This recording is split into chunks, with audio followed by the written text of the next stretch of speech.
Assalamualaikum warahmatullahi wabarakatuh. Kami dari kelompok 1 Perancangan Teknik Industri TIA2 akan mempresentasikan hasil diskusi kami mengenai modul 1-5 Perancangan Teknik Industri dengan nama perusahaan kami yaitu PT Bayu Purna Suraya dengan tagline yaitu Excellence with Purity. Sebelum memulai presentasi kami pada hari ini, izinkan kami untuk memperkenalkan diri terlebih dahulu. Perkenalkan, nama saya Rani Puspa dengan NIM akhir 086 didampingi dengan rekan-rekan saya yang tercantum pada slide berikut ini. Kemudian masuk pada modul 1 mengenai product development yang terdiri dari 7 bagian. Pada bagian pertama, yaitu latar belakang, kami mengangkat isu mengenai polusi udara yang merupakan isu penting yang saat ini sedang terjadi di Indonesia, khususnya di daerah ibu kota Jakarta. Dengan menurut informasi yang kami peroleh dari Air Quality Index, per tanggal 5 September 2023, nilai kualitas udara di DKI Jakarta mencapai angka 116 AQI US, yang berarti nilai kualitas udara yaitu buruk. Kemudian dengan adanya isu ini, banyak masyarakat yang melakukan perlindungan diri mulai dari menggunakan masker ketika bepergian dan juga melakukan perlindungan diri dari dalam rumah mereka. Next, adapun perlindungan diri dari dalam rumah mereka dilakukan dengan menggunakan produk-produk pemurnian udara, salah satunya adalah menggunakan air purifier. Nah, saat ini banyak air purifier yang sudah dijual di pasaran dan namun air purifier yang ada tidak dapat berjalan secara otomatis. Maka dari itu, berdasarkan isu yang terjadi dan berdasarkan dari permasalahan yang ada, kami PT Bayu Purna Suraya merasa perlu untuk merancang sebuah produk air purifier yang dapat berjalan secara otomatis dengan desain yang lebih ringkas. Kemudian ini adalah deskripsi produk, yaitu gambar 2 dimensi dan 3 dimensi berdasarkan tampak depan, belakang, bawah, dan atas yang dilengkapi dengan sensor sehingga ketika air purifier yang digunakan dapat berjalan dengan aman. Kemudian, adapun produk kami ini bernama Bayu Iron yang dijelaskan pada BOM tree berikut yang terdiri dari level 0 sampai dengan level 5 yang terdiri dari bagian penggerak, filter, kipas, dan real-time monitoring. Kemudian dari adanya BOM tree tersebut, kami masukkan ke dalam BOM table yang terdiri dari kode, komponen, hingga jumlah dari masing-masing komponen penyusun Bayu Iron. Next slide, berikut adalah detail dimensi dari Bayu Iron yang dijelaskan pada tampak depan, belakang, atas, dan bawah. Kemudian berikut adalah prosedur penggunaan dari Bayu Iron yang dimulai dari membersihkan filter yang ada di dalam Bayu Iron hingga dapat digunakan secara maksimal, hingga step ke-7 yaitu Bayu Iron akan otomatis berhenti secara otomatis ketika kualitas udara di dalam ruangan sudah mencapai nilai yang baik. Kemudian next slide adalah analisa kompetitor, di mana pada step ini kami melakukan identifikasi kompetitor yang dibagi menjadi 3 brand, yaitu brand superior, brand equal, dan brand inferior. Adapun masing-masing brand dijelaskan pada slide, yaitu Ecovacs, Dyson, dan Ormo. Dari adanya identifikasi kompetitor tadi, kami melakukan pentabelan atau memasukkan atribut ke dalam tabel yang terdiri dari 7 atribut, yaitu dimensi, harga, masa pakai, fitur, desain, dan kemampuan purifikasi. Kemudian setelah mengidentifikasi 7 atribut tersebut, kami melakukan perhitungan skor dengan mengalihkan bobot dari masing-masing atribut dengan nilai dari masing-masing atribut, sehingga pada setiap brand nantinya akan diperoleh total tertinggi dan terendah. Next slide. Ini adalah analisis stakeholder pada perusahaan kami yang dibagi menjadi rantai industri dan portal stakeholder model. Di sini dijelaskan bahwa ini adalah pihak-pihak secara internal dan eksternal yang mempengaruhi proses produksi dari Bayu Iron. Kemudian next slide adalah strategi SWOT. Di sini kami melakukan identifikasi faktor SWOT. Dalam setiap jenisnya dibagi menjadi 3 faktor. Misalnya ada strength, yaitu harga, fitur, dan masa pakai. Next slide. Kemudian dari adanya faktor tersebut, kami melakukan pembobotan dan melakukan score options menggunakan software yang dibagi menjadi internal factor dan external factor. Kemudian dari adanya skor tadi, kami masukkan ke dalam tabel, di mana kami akan menghitung total dengan mengalihkan bobot dengan skala sehingga diperoleh total strength, total weakness. Begitu juga dengan external factor, akan diperoleh total opportunity dan total threats. Next slide. Selanjutnya, setelah dihitung masing-masing faktor tadi, kami akan menemukan sumbu X dan Y, di mana pada matriks ini ditemukan bahwa produk kami berada pada kuadran 1, yaitu agresif, sehingga kami memerlukan strategi, yaitu integrasi, penetrasi pasar, pengembangan produk, dan diversifikasi.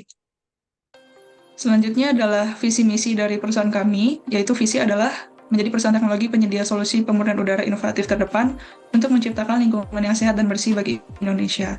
Adapun misi kami atau langkah yang kami ambil dalam mencapai misi kami adalah 4 hal ini, dimulai dari menciptakan teknologi inovasi yang dapat membuat hidup lebih baik, hingga akhirnya dapat mencapai jangkauan produk ke pasar global.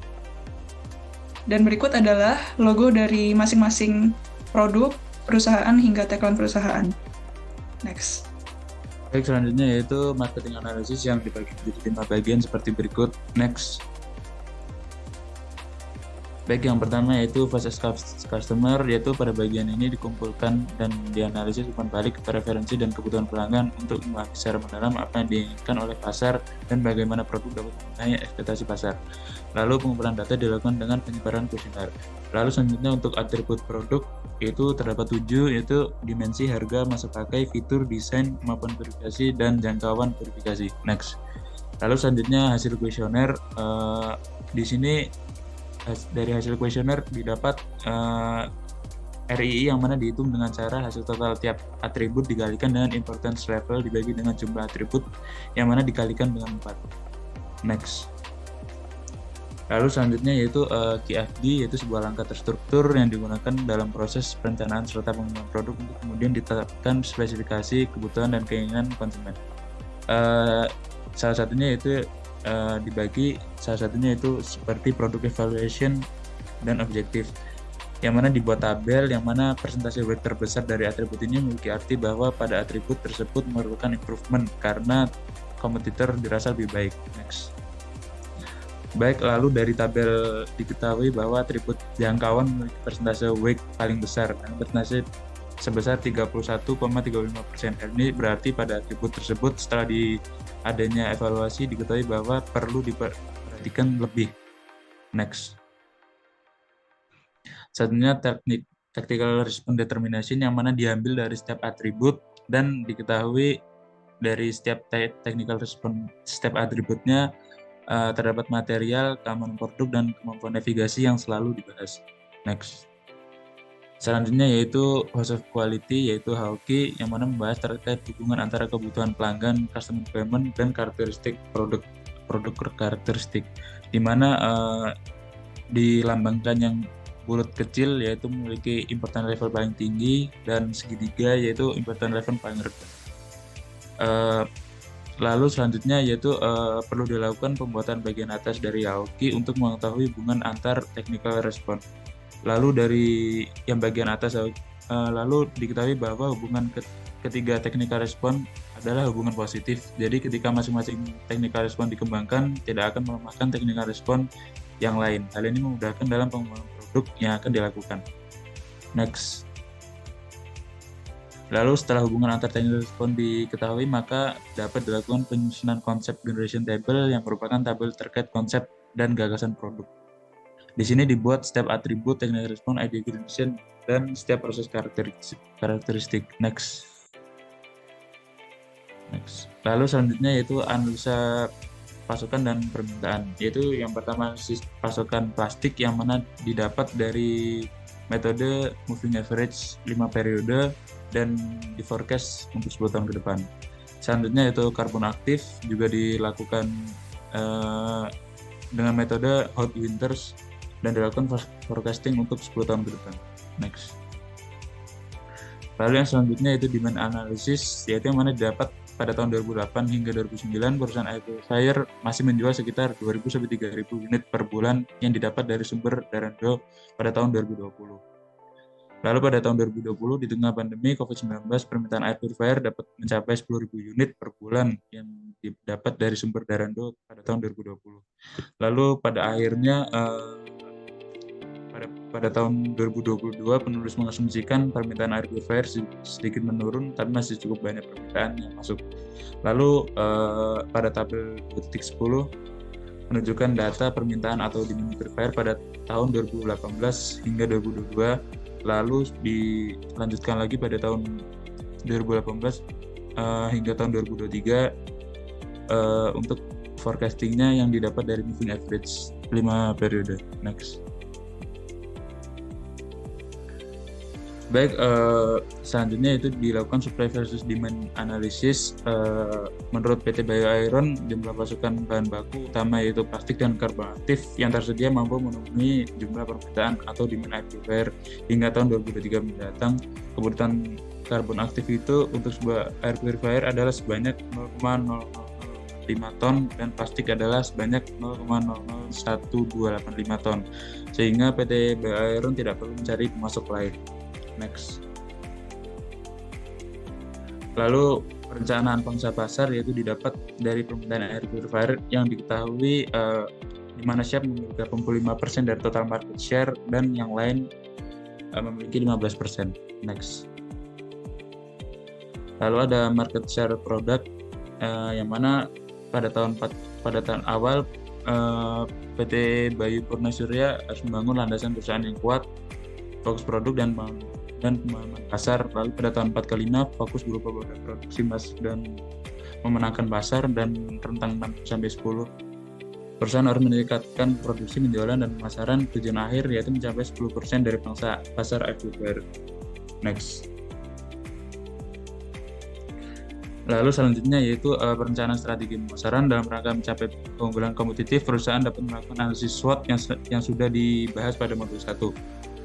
Lalu diperoleh bahwa nilai koordinat XY pada space matrix sebesar 2,177 dan 0,844 sehingga Bio Iron berada pada kuadran 1 yaitu agresif. Next. Lalu diketahui segmentasi pasar yang pertama demografis yang diketahui pada usia 20-30 tahun memiliki total terbanyak, dan pada atribut demografi laki-laki dan perempuan memiliki nilai yang sama. Next. Selanjutnya geografis yaitu pada Pulau Jawa memiliki total terbanyak. Next. Selanjutnya segmentasi psikografis yaitu kesadaran akan perlunya teknologi pemurnian udara memiliki total terbanyak. Next. Lalu pada perilaku yaitu dalam 6-8 juta memiliki total terbanyak. Lalu selanjutnya posisi pasar yaitu grafik XY membandingkan atribut fitur dan dimensi pada Bio Iron dengan Ecovacs, dan selanjutnya dilakukan strategi 4P Bio Iron. Next.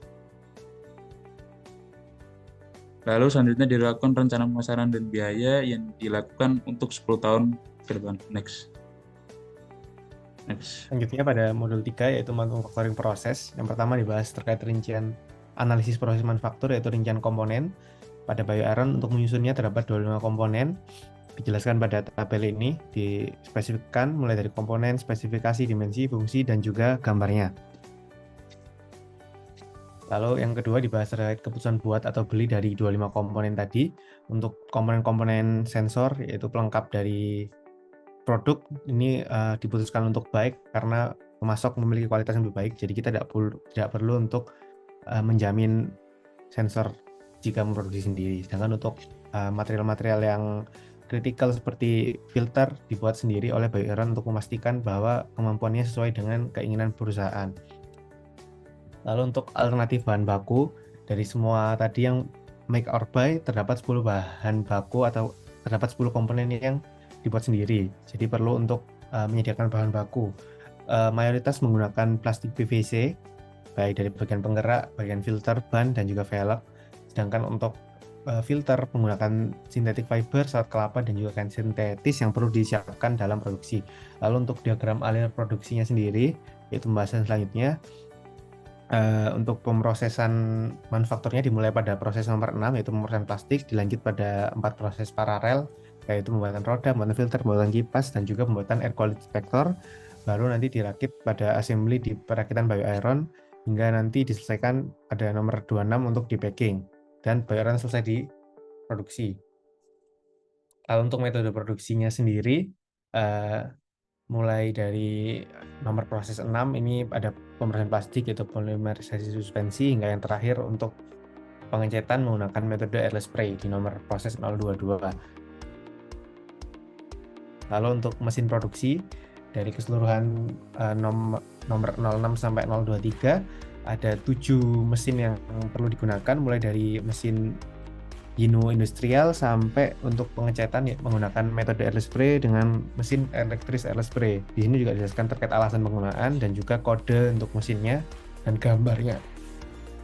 Lalu untuk proses seri paralel tadi sudah dijelaskan, itu ada 4 paralel dan ada series dari 1 yaitu pemeriksaan plastik hingga 2-3 ini ada pengecatan.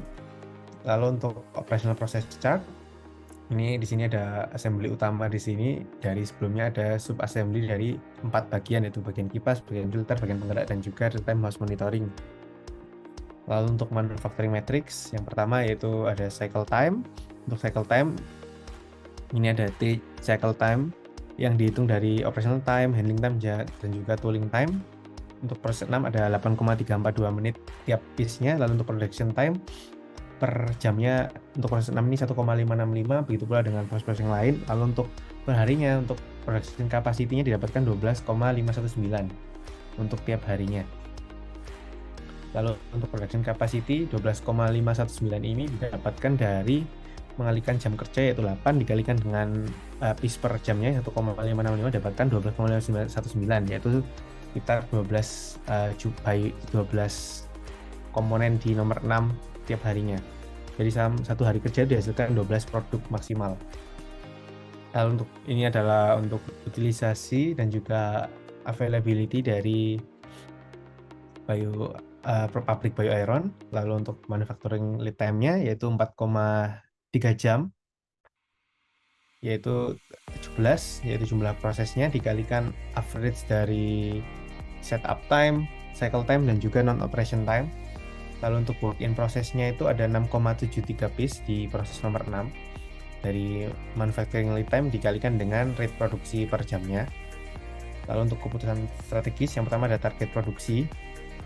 Untuk target produksi yang pertama ini untuk Q0 diperhitungkan juga dengan defect rate-nya sebesar untuk roda 82, lalu pada air quality detector 27. Lalu untuk production capacity komponennya untuk isinya dari roda ini 20, lalu air quality detector 12. Lalu jumlah workstation-nya di tahun pertama 12 karena ada 12 workstation, ada dari 12 mesin. Lalu ada penambahan mulai dari tahun ke-6 13 hingga tahun ke-10 ada penambahan mesin sampai ada 21 workstation.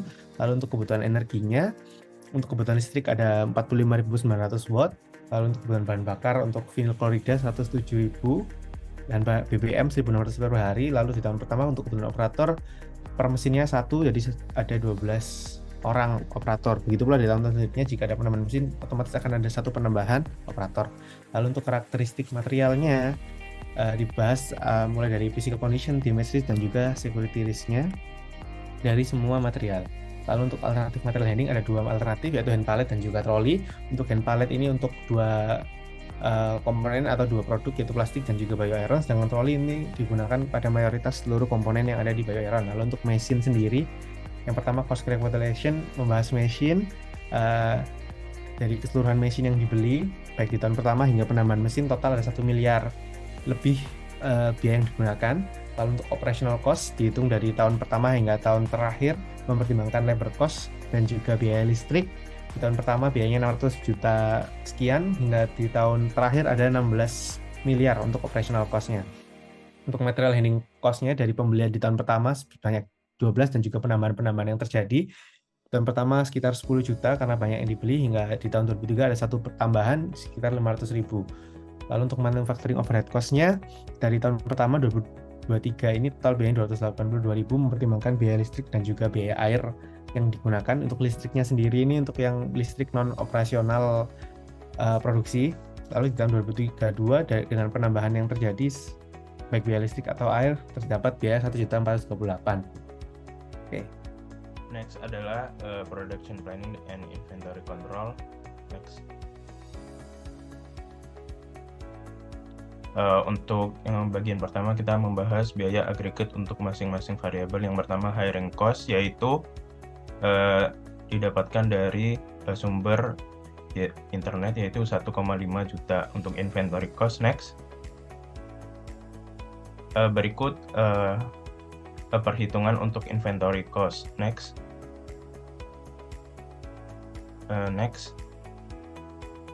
didapatkan dari hasil perhitungan tersebut. Total cost-nya adalah 20 miliar. Next. Untuk inventory cost dalam rincian tahunnya adalah sebagai berikut dari tiap periodenya. Nah, untuk selanjutnya, untuk biaya aggregate shortage cost tidak ditentukan untuk bio-iron. Kemudian ada production cost yang ditambah biaya listrik setiap tahunnya untuk 10 tahun ke depan dan overhead 10 tahun. Next.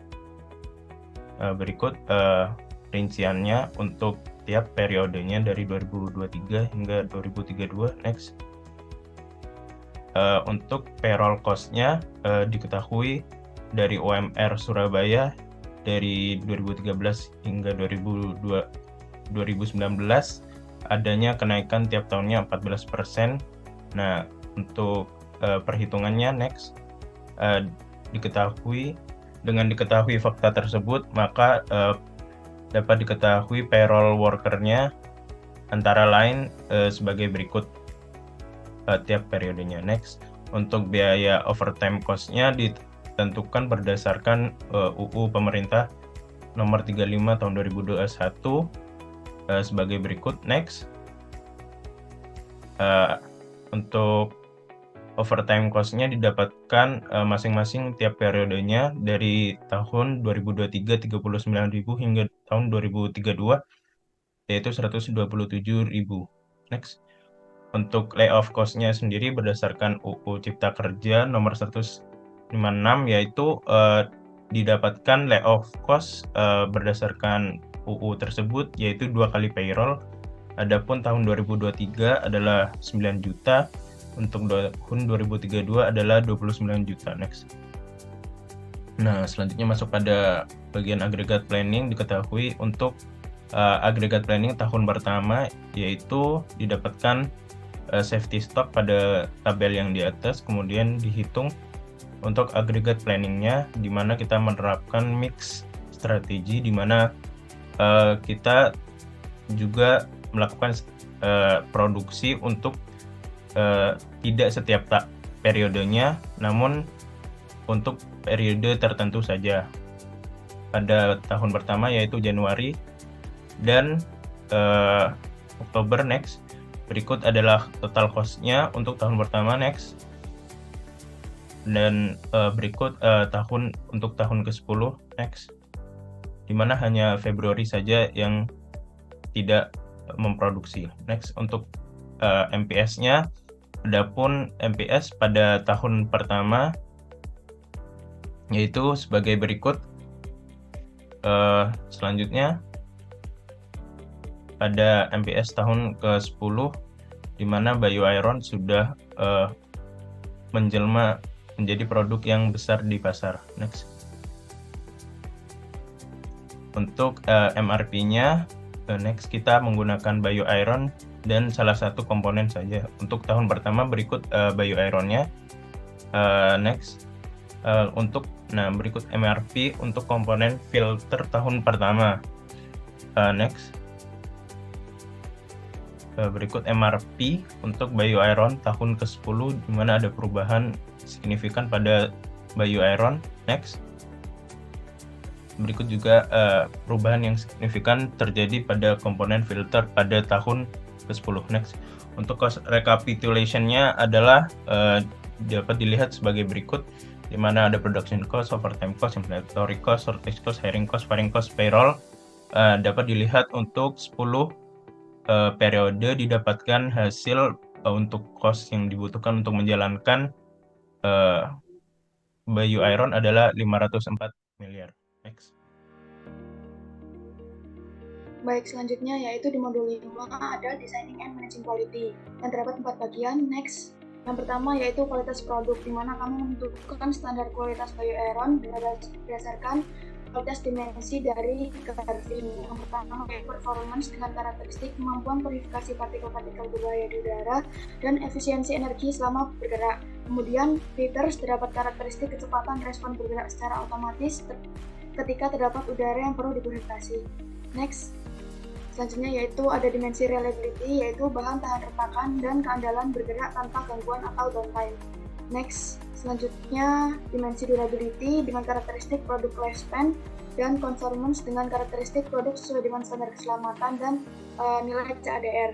Kemudian next, dimensi estetika yaitu desain estetis dan menarik, dan dimensi sustainability terdapat karakteristik garansi produk dan respon cepat pulih. Dan yang terakhir yaitu perceived quality, di mana ada karakteristik kualitas pengemasan dan kemudahan penggunaan. Selanjutnya kami menentukan critical quality, di mana kami mengupayakan perbaikan agar mencapai kepuasan pelanggan diikuti oleh KPIV dan KPIV-nya. Yang pertama yaitu contoh terdapat produk body produk yang tidak mudah retak atau pecah, diikuti oleh KPIV-nya yaitu menggunakan bahan yang fleksibel dan kuat, dan diikuti KPIV yaitu memilih bahan dasar plastik PVC karena fleksibel untuk desain produk dan tidak mudah rusak, dan juga kami memilih plastik PVC dari supplier yang berkualitas. Next. Setelah itu kami menentukan toleransi kualitas BioAeron, di mana di sini terdapat 13 defect, dan salah satunya yaitu konsumsi energi 50 watt per jam, dengan toleransi yang kami berikan yaitu plus 10 watt. Jadi dengan arti apabila melebihi hal tersebut maka dikatakan defect. Selanjutnya kami mengidentifikasi cacat atau defect menggunakan metode 5 WISE. Yang pertama adalah kemampuan purifikasi yang kurang baik dan ditentukan dari Y pertama hingga Y kelima. Selanjutnya dilakukan hal yang sama untuk 13 defect lainnya.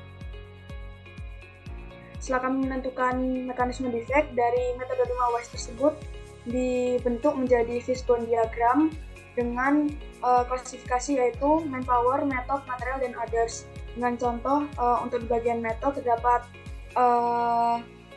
pengaruh dari proses pengukuran dimensi, proses quality control, dan juga proses packaging yang kurang baik. Next. Setelah itu kami menentukan manajemen mutu dan kebijakan mutunya.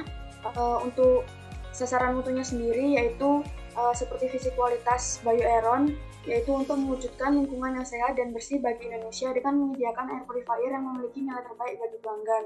Dengan misi kualitas yaitu yang pertama menjaga komitmen untuk selalu berpedoman pada standar mutu yang ditetapkan, hingga yang terakhir yaitu meningkatkan kepuasan pelanggan dengan memberikan pelayanan yang baik. Kemudian yang terakhir yaitu selanjutnya yaitu prosedur kualitas, di mana dari kebijakan mutu yang telah kami susun sebelumnya, di sini kami menyusun prosedur kualitas dari setiap kebijakan mutu tersebut. Yang pertama yaitu melakukan pelatihan standar mutu kepada karyawan dengan task yang pertama yaitu melakukan perencanaan standar mutu yang dilakukan oleh top manajemen, kemudian menilai implementasi standar mutu yang dilakukan oleh HRD Departemen dan Quality Departemen, dan yang terakhir yaitu evaluasi dan pelatihan karyawan secara berkelanjutan yang dilakukan oleh HRD Departemen. Dan hal tersebut dilakukan oleh seluruh prosedur kualitas yang berjalan. Dan yang terakhir, kami menentukan apa saja sertifikasi yang kami gunakan terhadap produk BioAeron ini. Yang pertama yaitu ISO 9001, yang kedua ISO 14000, dan terakhir yaitu SNI atau Standar Nasional Indonesia. Baik, sekian dari presentasi kami terkait perusahaan PT Bayu Purnasura Tbk dengan produk BioAeron. Kurang lebihnya kami mohon maaf. Wassalamualaikum warahmatullahi wabarakatuh.